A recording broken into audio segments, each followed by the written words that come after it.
Thank you. It's really a great pleasure to be here, and I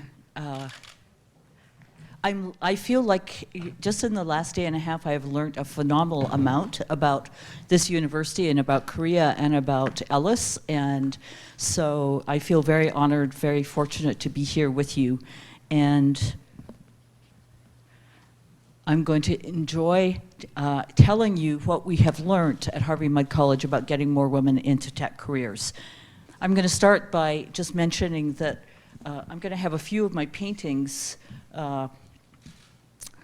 as illustrations, and I want to start by telling you about this painting, which I call Sasha's World.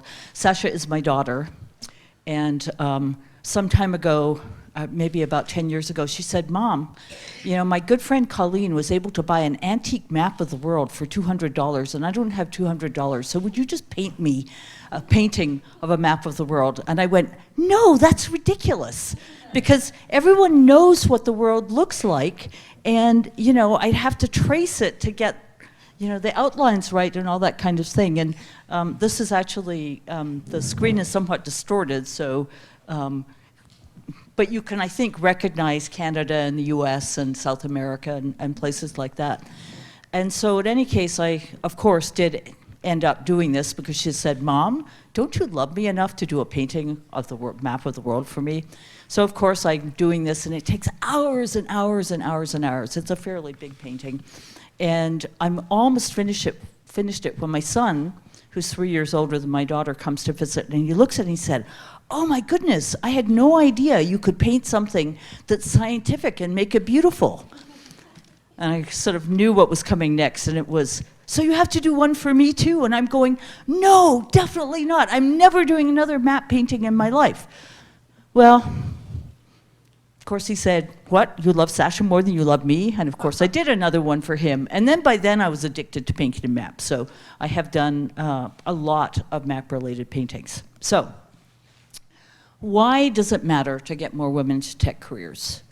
And we heard from the ambassador, he gave some really good reasons, and I'm going to give exactly the same ones. The first one is there is an incredible demand for people, particularly with skills at the interface of computer science, math, and engineering. And those, particularly computer science and engineering, happen to be the areas where we have the smallest percentage of women participating.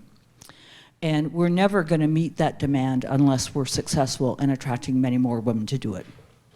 The second one is, these are great jobs. I mean, they're great jobs. They pay extraordinarily well. They offer a lot of flexibility in terms of if you want to combine having a career and family, if you happen to be part of a two-career family, which is what my situation has been since the time I got married, 39 years and 5 days ago. We just celebrated our 39th anniversary. And one of the things that was really great was that because at the time we got married, we were sort of rising young theoretical computer scientists, and there weren't enough around. And our entire career, there's never been enough people of our seniority. When we became mid-career theoretical computer scientists, there weren't enough around. When we became senior, there weren't enough around. And now that we're aging theoretical computer scientists, there still aren't enough of our age. And so my husband and I have had the great fortune to hold positions at the same institution since the day we were married. First of all at IBM Research, then at the University of British Columbia, then at Princeton University, and now at Harvey Mudd College. And so these are just, they're great opportunities, and there's just no reason why women should not have access to them. But of course, the most important reason that we want more women to go into these kinds of careers is when you have diverse teams working on problems, you find better solutions. There's just lots of research that demonstrates that. And for every single problem that we look at facing the world, whether it's healthcare or climate change or energy, it's not that technology is going to be the only solution. It's absolutely not. It's going to involve all kinds of areas in addition to computing technology, engineering. But that's going to be one of the components. And if we don't have women participating in these careers, we're not going to get the best solutions to those problems.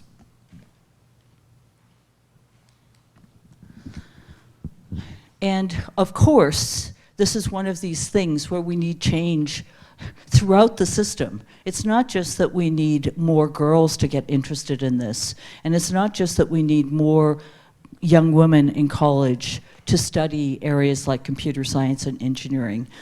And you know, one of the things I just want to say, since often this is not emphasized, we talk about getting more women into STEM. The areas of STEM are extremely different in the world in terms of the participation of women. At least in North America, if we look at chemistry and biology, more than half, typically about 60% of the bachelor's degrees are going to women. And approximately half of the biology PhDs are going to women, and about 45% of the chemistry PhDs are going to women. That's not where the problem is. So it's not enough to say, let's get more women to STEM and think it's fine if we get them into biology and chemistry. Where we really need them is in physics, computer science, and some areas of engineering. We have a lot of women in biomedical engineering and chemical engineering and civil engineering. We have very few in computer engineering, mechanical engineering, aerospace engineering, etc. We need to get people into beginning levels in the tech industry, but even more, we need to get more women into the highest levels of leadership. And it's not true that getting a woman to be in charge of a company, being CEO of a company, guarantees that it will change the culture so that more women are there. But it is definitely true, it makes it more likely. So, I'm going to give you a very simple hypothesis. And the thing about this hypothesis is that every single institution that has tried this and has stuck with it for a significant period of time has been successful in attracting more women and retaining them. So, it's basically that if you make your environment supportive and engaging for everyone, and if you build confidence and community among your women, or in the US, to be really honest, the problem is, yes, we have problems with representation of women, but boy, we have a much bigger problem with representation of African American, Hispanic people in science and engineering. So what I'm actually saying here is, and we have demonstrated at Harvey Mudd College that I'm making this a hypothesis for women, but it actually works for underrepresented groups more broadly. And then perhaps the most important one out of these three is demystifying the path to success. So what do I mean by that? One of the things that happens if you happen to work in a company where 12% of the software engineers are female, the 88% of the engineers that are male are going to, just by the fact that they are going to hang out socially with more senior people, they're just going to learn more about what it takes to be promoted, what it takes to get opportunities in another part of the company, all of those kinds of things.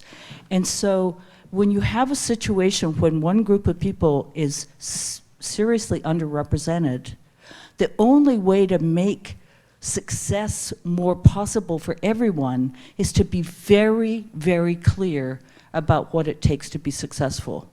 So for example, most of the students participating in ELIS, almost all of you, are graduate students. One of the biggest things that happens in your career that is extraordinarily stressful is if you decide to become an academic and you go into a tenure track position and you have to try and figure out what your institution is going to do in terms of deciding whether you get tenure or not. And it's really surprising how many institutions are not clear about exactly what expectations will be about whether you will get tenure or not. So I have seen a number of academic institutions and a number of companies actually follow this hypothesis, and every single one that I have watched over a period of, let's say, 5 years that has been consistent about applying this hypothesis has been successful in significantly increasing the number of women.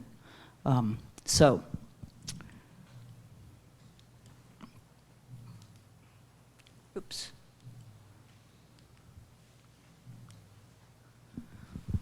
So one of the things I want to say is that every single person in this room, and in fact every single person in the world, can actually contribute to solving these problems.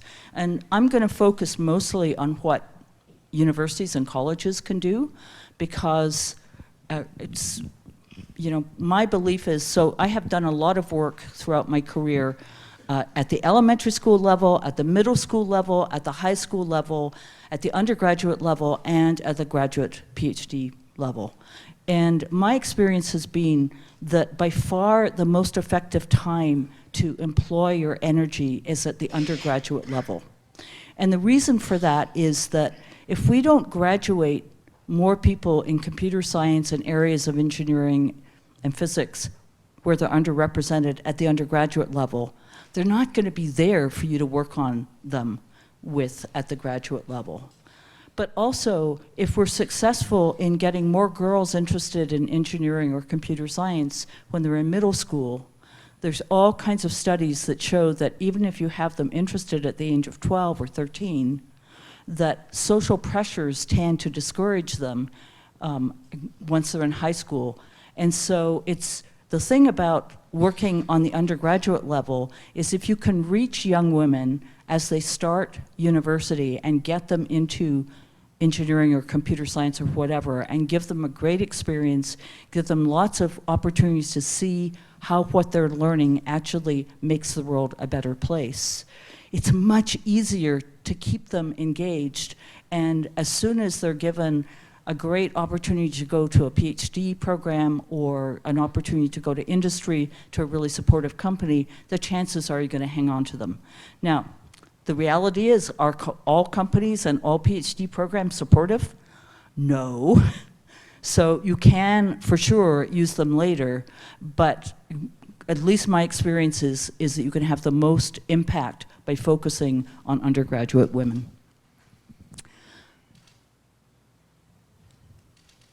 So, one of the things that I have been working on this issue of getting more women into computer science in particular since the late 1980s and the early 1990s. And when I first started talking about it, one of the things that people seem to be completely unaware of is it's the only area of science and engineering where participation by women went backwards over the last 35 or 40 years. So for a variety of reasons, there were a fair number of women in the early days of computing. Part of it was that the early days of computing happened during World War II, at least in North America and many other places.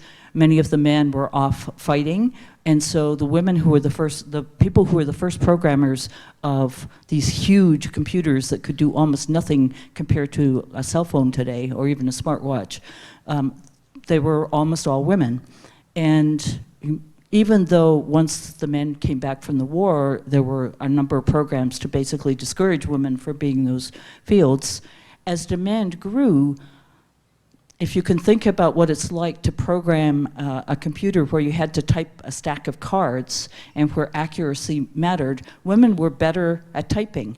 And so a lot of companies actually hired high school math teachers and trained them to be software developers because they thought that that was a great way to actually get more employees. IBM had a major program doing that, for example. But when personal computers became common in homes and schools in the early 1980s, all of a sudden that started to turn around. And my hypothesis is that it turned around because when you had a PC at home or a PC in a classroom, there were essentially two things that children could do with it. One is you could do word processing, boring. The other one is you could play computer games on it. Well, for the participants in ELIS 2019, you are too young to remember what those games are like. But unless you can vaguely remember a game called Pong, or essentially because the computational powers of PCs were so limited, the only kind of game you could really make was something where there was either a ball or something that you were hitting back and forward, or you were shooting a projectile at some kind of spaceship or something else. That was essentially it. Or you had Pac-Man going around and eating up things in a maze. But they were just very simple games, and they were much more compelling to boys than they were to girls. And very, very rapidly, computers became a boy thing. And there was also the case that we're putting computers in homes and schools where the vast majority of teachers and parents didn't really know what to do with them. And so young boys very quickly became the computer expert in the school or the computer expert in their home. And everyone said, computers are a boy thing. Plus, there was the fact that the people who were sort of the well-known computer people of the time, Bill Gates, Dilbert, Chandler in Friends, they were all geeky guys who were not really socially popular. So, you know, just the whole image of what it meant to be a computer scientist was very discouraging to girls and young women. When I first started working on this problem, I would often be giving a talk, and I would ask people, why do you think there are so few girls? And one of the things that I would hear over and over again, this is, remember, early 1990s, is, well, you gotta be good at math to do computer science or engineering, and girls aren't good at math. Well, by then, 45% of the math majors were actually female. And so the fact that we were seeing the numbers for computer science go from being in the mid-30s to then in the 20s and then down to about 11% by the time we got to about 2005, it obviously didn't have anything to do with math. So the other thing I will say, and computer science graduates right now have the best job prospects compared to any other field, physics, engineering, chemistry, biology. Starting salaries right now for a bachelor's degree from Harvey Mudd is like anywhere between $120,000 per year US or to $150,000 per year. And you might also get a signing bonus of $25,000 or $50,000 to accept that offer. And if you have a PhD in computer science, if you're willing to go work in industry, so starting salaries for an academic position, 9-month salary is probably about $110,000 at most places. So compare that, that's after a PhD compared to a bachelor's degree. So you've done, let's say, 5 or 6 years of really hard work, and now you're gonna be paid less than a bachelor's degree, but if you go to into industry, it's gonna be more like $250,000.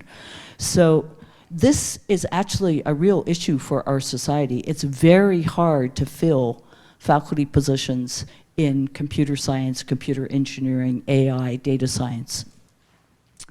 And the final thing I'll say is, as I've already said, it's not hard to get women to be interested in computer science and engineering.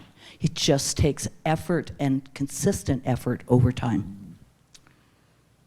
Okay, so when I arrived at Harvey Mudd, so first of all, Harvey Mudd, raise your hand if you'd never heard of Harvey Mudd before you came to ELIS. It's totally fine. It's normal for that to happen. Okay, it's a tiny science and engineering college. It competes with MIT, Caltech, and Stanford for its students. So they are the best students on the face of the earth. It is, by tiny, we're not quite at 900 students, and the most controversial thing, I've been president there for 13 years, the most controversial thing I've done as president is propose that we grow from 800 to 900 students over 10 years, putting all of the buildings and labs and faculty in place before we start the growth. And on top of that, that rate of growth was exactly the rate we've been growing at since we've been founded. But, oh my goodness, very controversial. It was founded, so it's one of the Claremont colleges. There are 7 Claremont institutions, and 5 of them are undergraduate. Pomona was the original one. It was started about the same time as Stanford in the late 1980s. Scripps was the second one. It was started in 1926. It's a women's college, like EWHA.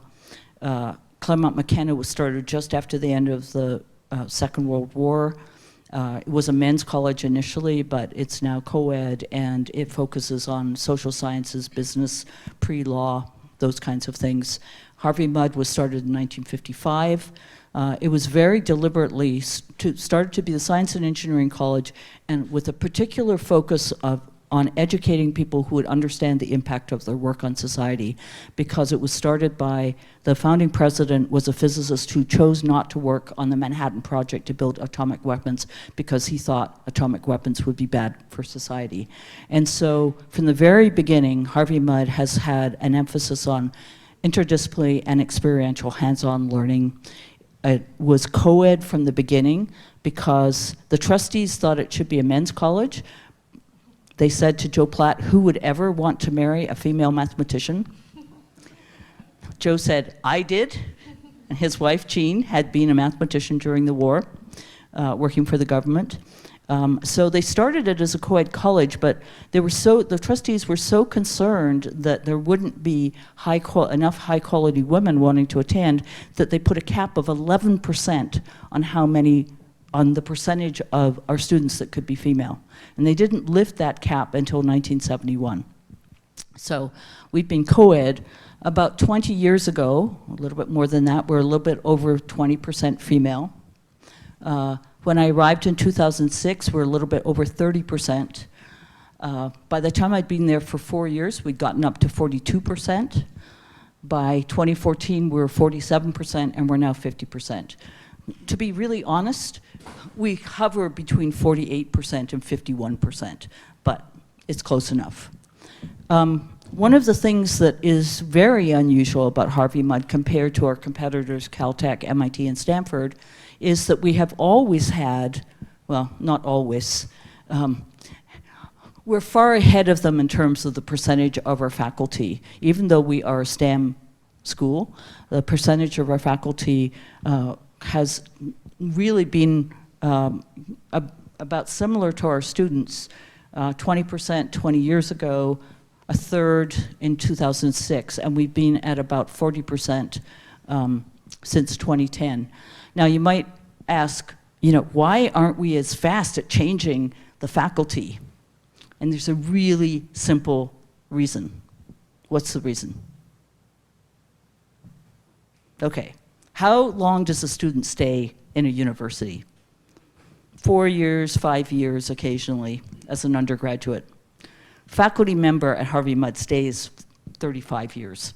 So it's just a slower transition because of that. So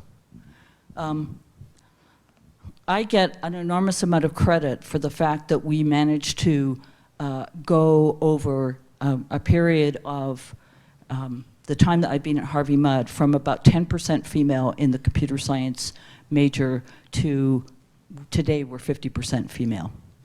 But I actually deserve zero credit for this. I deserve a fair amount of credit for the fact that we changed the overall student population to be 50-50, because that's something that the whole institution worked on.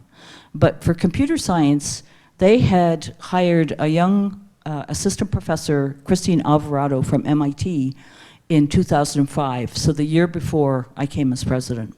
And Christine did her undergrad at Dartmouth, had a great experience, went to do her PhD in computer vision at MIT, and for the first time in her life was having lots and lots of students saying, "You're not as smart as we are, male students.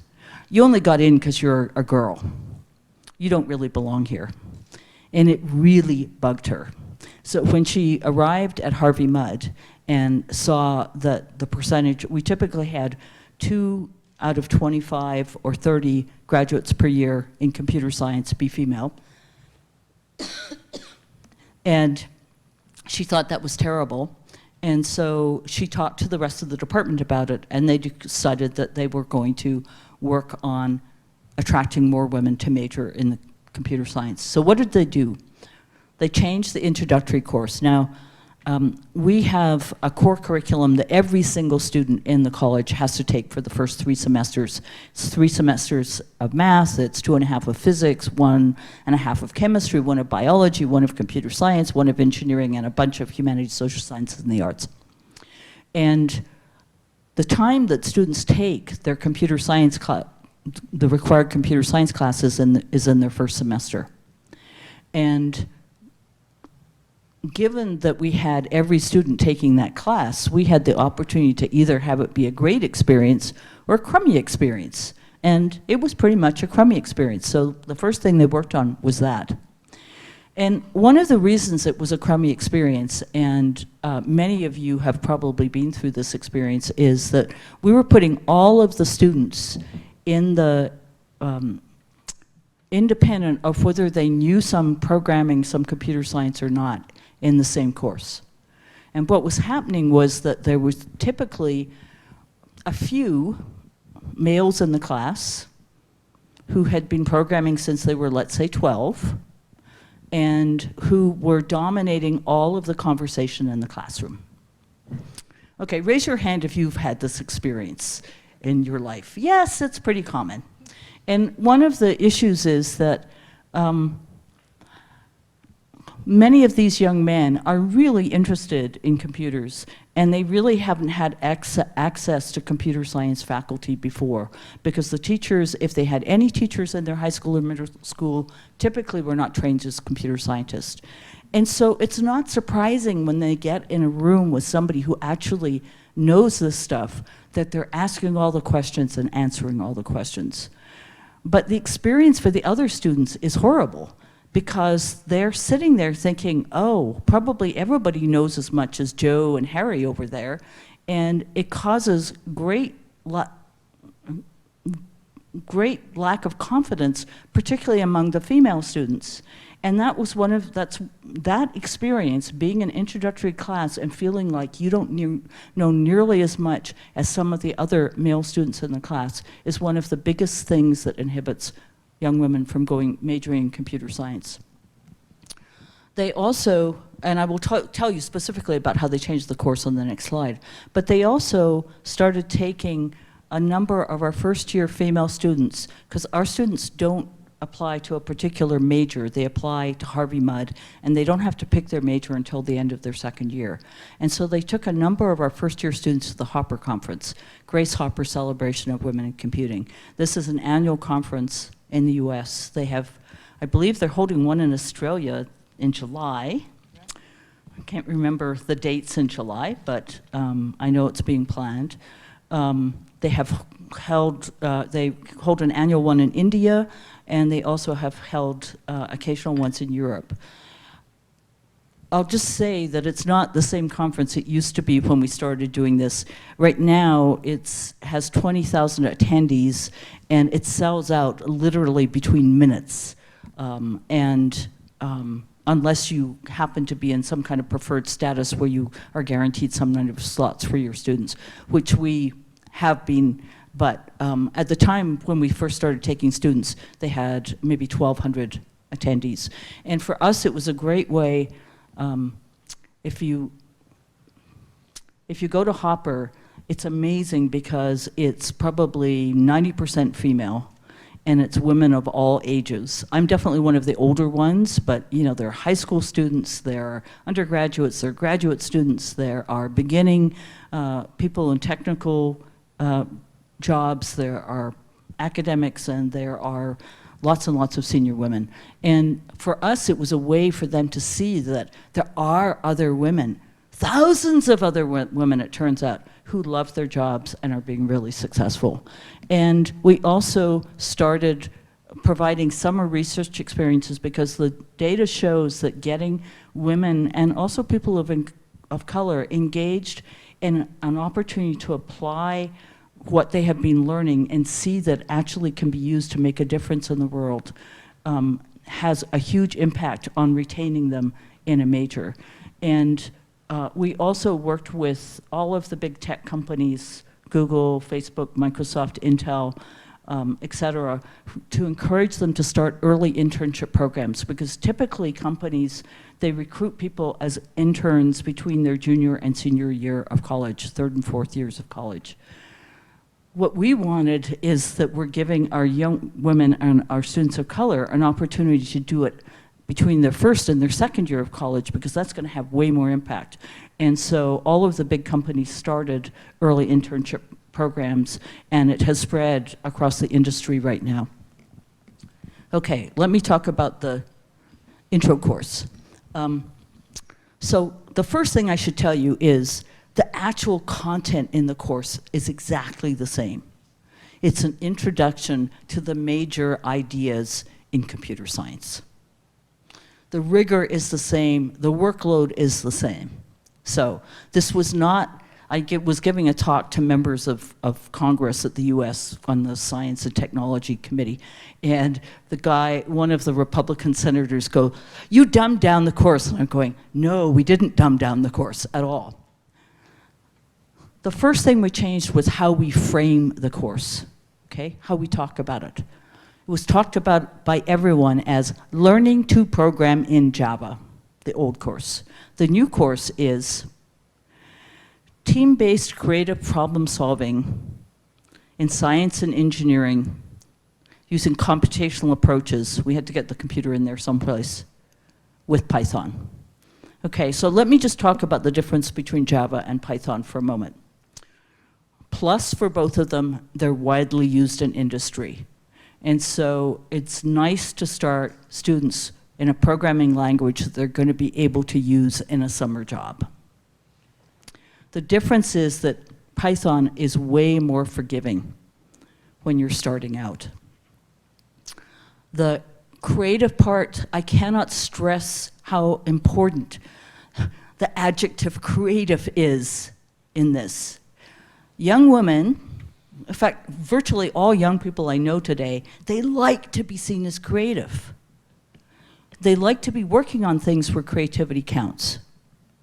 And then, of course, we're a STEM school, so having them do assignments working on problems that are motivated by, for instance, the spread of disease in Africa, or some kind of physics problem, is going to be much more motivating for them than programming your computer to say, "Hello, world."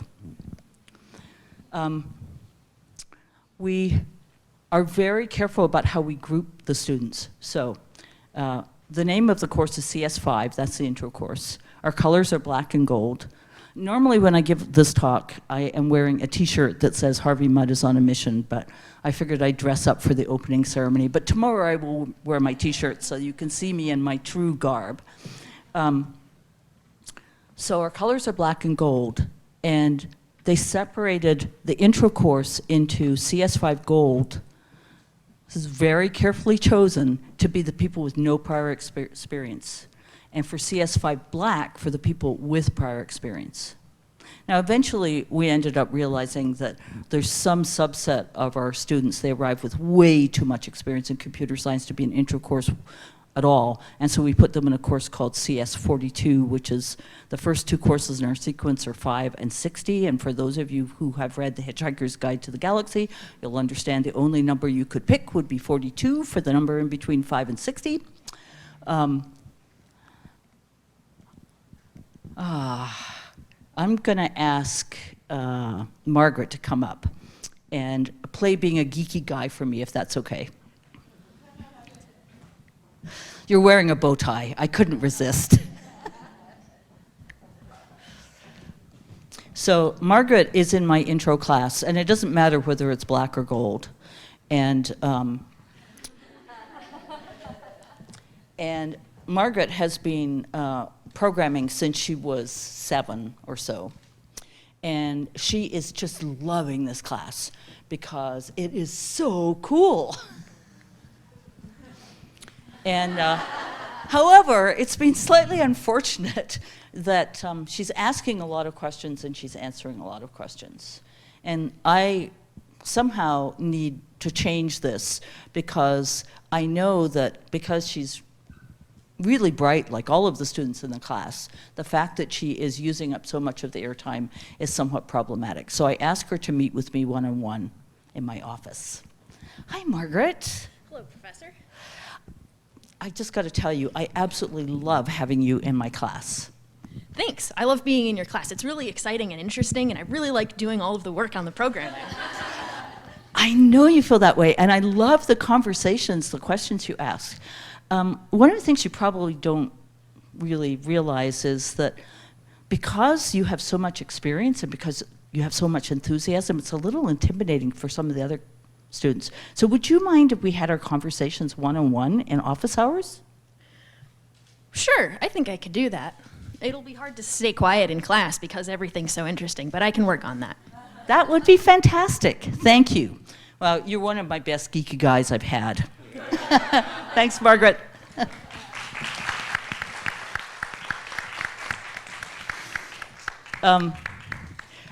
You know, of course we don't want to discourage people from Margaret from loving, like Margaret, from absolutely loving the material in the course. But we do, and you know, there's an organization called csteachingtips.org, which you can look up on the web, which has lots of suggestions of how inclusive pedagogy, so you can really make everyone feel engaged. So the outcomes are, it went instantly from being one of the most disliked courses that students, required courses they had to take in the first semester, to being one of the most popular. The number of CS majors tripled. That particular course, CS5 Gold, became one of the most popular courses in the Claremont colleges. We currently teach probably 100 of our students in that, in that per year, but we teach a total of 600, so the other 500 are from the other Claremont colleges. And what's really interesting is that from the other Claremont colleges, the participation is 50-50 male and female in that class. So one of the things we try to do at Mudd is when we figure out something that works, we try to share it with other places. And one of the things that's a little complicated is that often people will say, well, of course you can do it at Mudd. You have amazing students. You have amazing faculty. You have a president who's female and a computer scientist. Of course you can do that. So one of the things we wanted to show was, in fact, that this works more broadly. So BRAID is a project that we started 5 years ago. It stands for Building, Recruiting, and Inclusion for Diversity. It's a collaboration by a whole bunch of, you know, so Harvey Mudd College, AnitaB.org, that's the organization that runs the Hopper Conference, as well as other things. The National Center for Women in Information Technology, the Computing Research Association, the Center for Minorities and People with Disabilities in IT, and I could go on and on and on. What happened was I was giving a plenary to about 250 or 300 CS department chairs in the US 5 years ago. And the plenary was about how we recruit more women and people of color to computer science. And it was an hour-and-a-half long talk. And as I was getting to the end, I could tell that people were really engaged. They were taking notes and so on and so forth. And so on the spur of the moment, I said, for the first 10 computer science chairs who decide they would like to try these approaches in their own department, and I had focused on not just sharing what Harvey Mudd had done, but sharing what 6 different computer science departments of very different kinds of institutions had done to increase participation by women. So there were large publics, there were smaller public institutions, as well as private universities. And within 2 minutes, 15 department chairs signed up, sent me an email saying they wanted to do it. And I promised that in exchange for their doing this, I would help them raise money from industry to be able to send their students to conferences like Hopper. And of course, I hadn't raised any money before that, so it was a little bit awkward that I promised 10, but there were 15. Of course, 4 of them were actually in my junk mail folder, so I didn't see them for a while. But anyhow, within a few days, I had raised money from Facebook, Google, and Microsoft. And then when I found the ones in my junk folder, I raised some money from Intel as well. One of the things that Brad Smith, who's the president of Microsoft, said to me was, Maria, get a research team to study what is happening in those departments from day one. And so I reached out to Jane Margolis, and she recommended somebody called Linda Sachs, who's a researcher in higher education and technology at UCLA, and she and their team have been studying this from day one.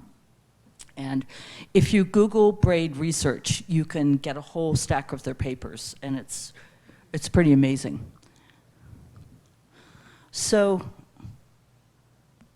we're having our 5th BRAID conference in a couple of weeks. One of the things we have really focused on is actually treating the 15 chairs, plus we typically have chairs from another 10 departments, CS departments there. We bring them together for a summit once a year.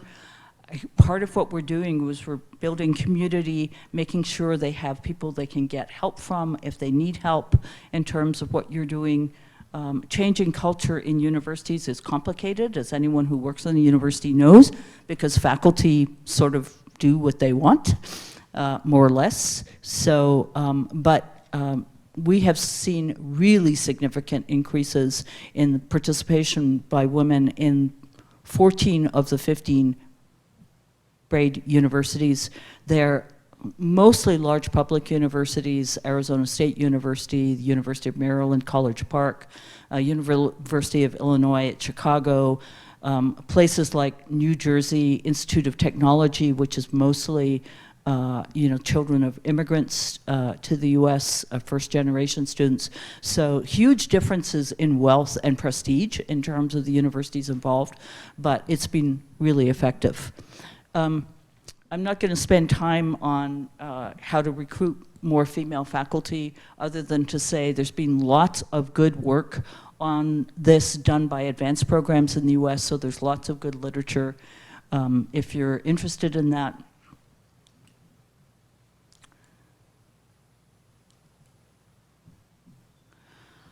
What we've seen in industry is that the companies that are willing to do similar kinds of things have been very successful. My best example is Accenture, which is a consulting company. They have managed to be hiring 40% of their software engineers every year are female for the last 4 years. They have managed to get the percentage of people going up for partner each year from 20% to 30% in the last 4 years. They're just a great example of changing the culture at all stages in the company. Microsoft has also made a lot of progress with Satya Nadella over the last 4 or 5 years too. So, the last thing I want to leave you with is we all need to speak up for this. It's really important, and it's even more important for the men to speak up than for the women to speak up. But we all need to do it. So I often feel like a broken record. I will be on some board or another of some organization, and there'll be a list of people that are being put forward for a certain honor, maybe being a keynote speaker at a big conference, maybe being promoted to fellow, maybe running for a leadership position. And let's say there's 40 people. How many women are on that list out of the 40? 0, 1, 2, or 3. Over and over again. And, it gets really tiring being the person who says, why aren't there more women on the list? And the answer is always, oh, because these are really, this is a very prestigious thing, and there really aren't women at this level of seniority or this level of excellence or distinguished, whatever, blah, blah. Well, I always have in my back pocket a list of all the women who would be perfect for this opportunity. And so I will start by saying, have you thought about Jennifer? Have you thought about Brittany? Have you thought about Margaret? Have you thought, et cetera, et cetera? But it's so much better when I'm not the only person doing it. And I'm very proud of the fact that both male and female students from Harvey Mudd, because they're so used to being in a situation where there are women in leadership roles, where there's 50% female in all of their classes, if they go and do an internship, if they go to PhD programs, they ask these questions. And always talk about the importance of having more women represented. Do we have time for a question or two? It is a little bit over noon, but I think we don't want to miss Q&A. So why don't we allow a few minutes to invite a couple of questions from floor? Would that be okay? Excellent. If anybody like to raise your hand for any questions, we are going to go with Mike.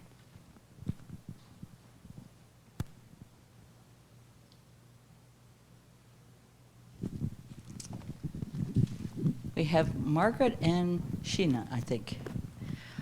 So I'm wondering, clearly you've had some success with willing participants. What has kind of been your experience with going up against groups of people who are more resistant to your changes? Yes, backlash. You know, it's really interesting. There was, when I was hired at Mudd, the reason they wanted me was they wanted the Dean of Engineering from Princeton. They wanted the prestige. They didn't have a clue about how committed I was to diversity. They never asked. And they didn't realize that the reason I was going to Mudd was I thought it would be possible to do this at Mudd because the faculty are so committed to educating students and so innovative in pedagogy and curriculum. And so when I first started talking about it, the board, many of the faculty were really resistant. But we did strategic planning that was incredibly inclusive. We invited students and parents and alumni, all of the faculty, the staff, and so on. And we were very lucky that I was able to convince somebody called Freeman Hrabowski, who is the first African-American scientist to be president of an R1 university in the US. He's president at the University of Maryland, Baltimore County. And he was one of our keynote speakers for one of the strategic planning workshops. And it was like, we'd had discussions about diversity before Freeman's talk, and everyone was saying, you can't do this at Mudd. We're a merit-based organization. We only select people based on how, you know, blah, blah, blah, blah. The reason there aren't more women is because they're not interested, blah, blah, blah. And then Freeman gave his talk. And after that, people were going, you know, we could do this. And it's not that everyone changed, but what we've seen over the last 12 years is it was initially, okay, Maria is doing this to us. Not the CS department, that was their idea.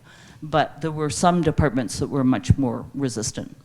And now it's, okay, we know Maria cares about it, but that's not important. This is ours. So took lots of time, took lots of heartbreak, consistency and persistence, you know, it just takes time. So, you know, and obviously this is not the first institution I've worked on this. I did similar kinds of things at UBC and also at Princeton. But I think the truth is that once computer science, because they were doing it themselves, and I very deliberately didn't interfere, even though that's an area I've done a lot of work in, I let them own it. And once other departments saw how successful they were, it spread. So, great question. Sheena.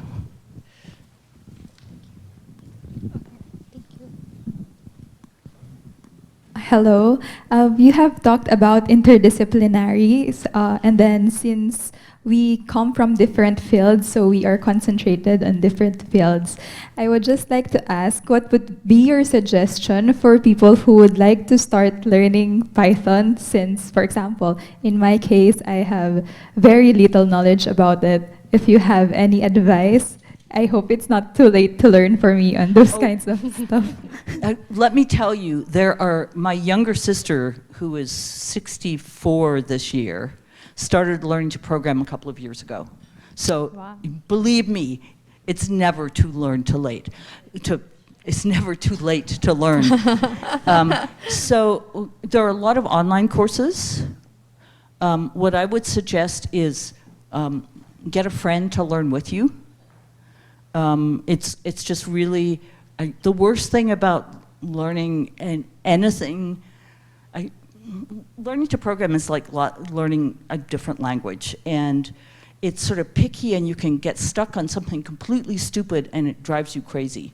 So the best thing is to have a group of people who are learning it together, because what caused you to get stuck, somebody else will have seen the way around, and what causes somebody else to get stuck, you will help them see the way around it as well. So I would just put together a group.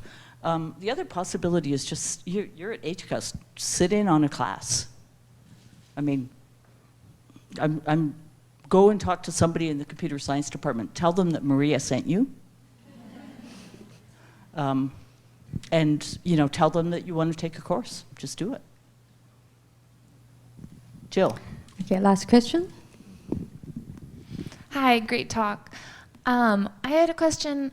For those of us in chemistry and biology, which have more women in the STEM field, what can we do best as peers to support women in computer science and engineering?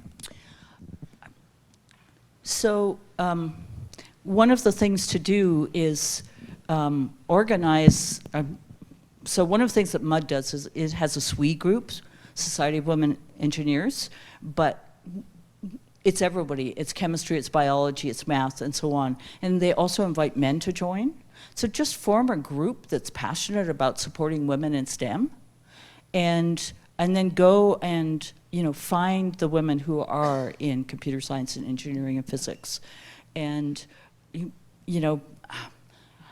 there are always a few women who, for whatever reason, don't want to be called out for being female, and they won't participate, they sort of feel like if you point out the fact that they're female, it's going to contaminate them or something, or make them be seen as less serious about their discipline, whatever their discipline is. But one of the things I found very helpful is to do things like organize a group to go out for dinner together, or invite somebody to come and give a talk, and organize, tea and cookies afterwards, or whatever, coffee and cookies afterwards, or beer and cheese, or wine and cheese, or whatever. But do some social events. And one of the things that's really interesting is how effective both undergraduate women students and graduate women students can be in actually building a community. And one of the things that often helps is to find a faculty member who's sympathetic. And because often to get money out of you can go to your department chair, you can go to your dean, but it often helps to have a faculty member when you're going to go ask for some funds to be able to do this. But you can really build culture in a very positive way. So thank you. I think it's time for lunch. Thank you very much, Maria. Thank you.